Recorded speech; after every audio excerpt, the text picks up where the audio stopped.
Why Macs are overtaking PCs. According to a recent research of over 2,200 college students released by JAMF, 40% of people use Mac, 31% use PC but prefer Mac, and only 29% use and prefer PC. Is this long-term battle truly indicating that Macs are overtaking PCs?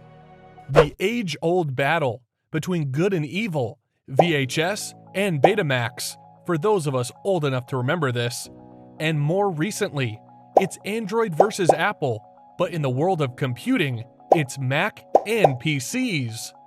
Apple products are vertically integrated. The company manufactures its own hardware, software, and accessories before delivering the finished product to the consumer. Instead of deciding which components and software to use and then manually installing them, Mac users may just turn on their computers and utilize them straight away.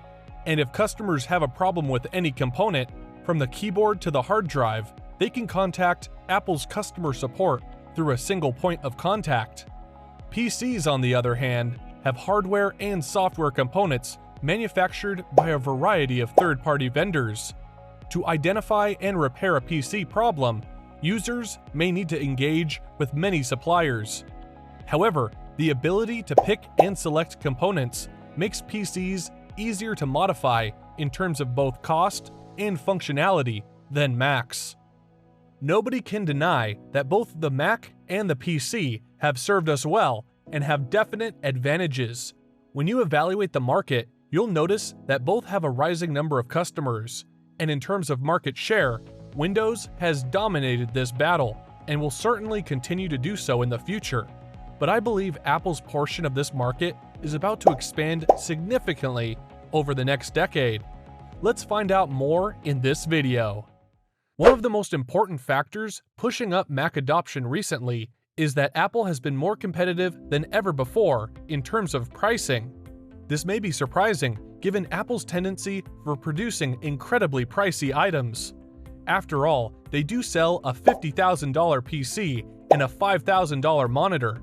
But how many of these things do you suppose get purchased?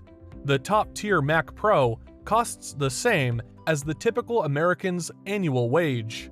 And while you may believe that ripping off customers is Apple's whole business strategy, a closer look at these items reveals that this isn't entirely accurate, considering that Apple doesn't even take these products seriously.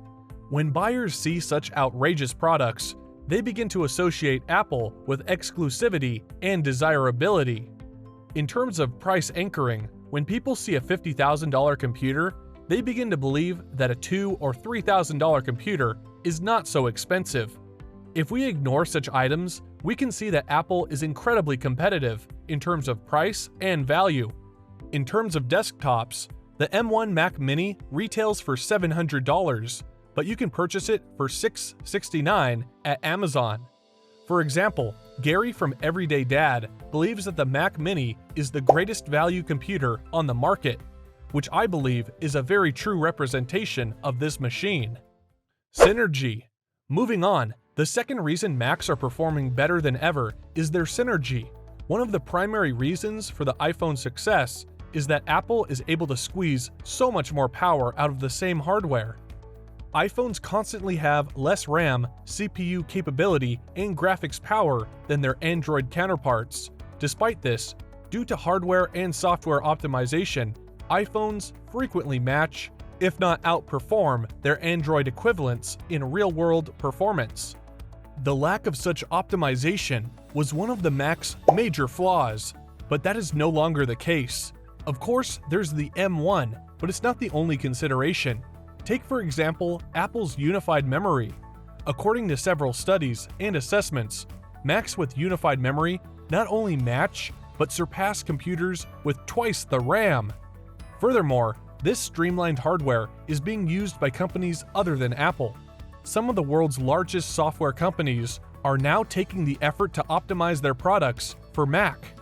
Adobe says that their apps are now 80% quicker on M1 Macs.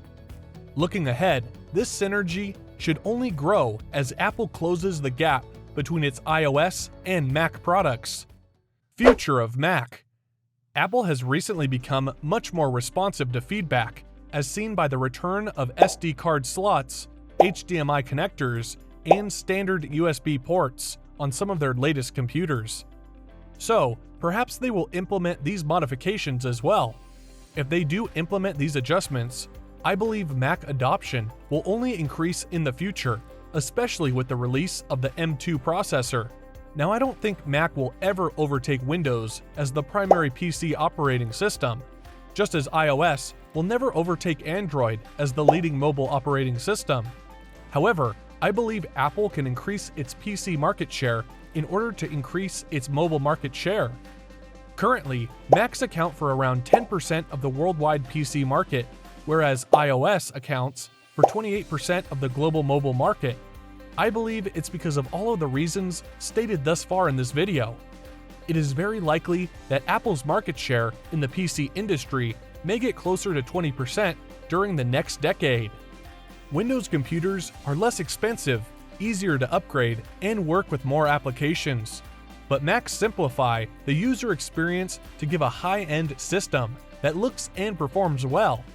In the end, good computers are just good computers, regardless of the brand. So, if you discover one that works for you, keep hold of it. Are you on the Windows or Mac side? Please leave a comment below.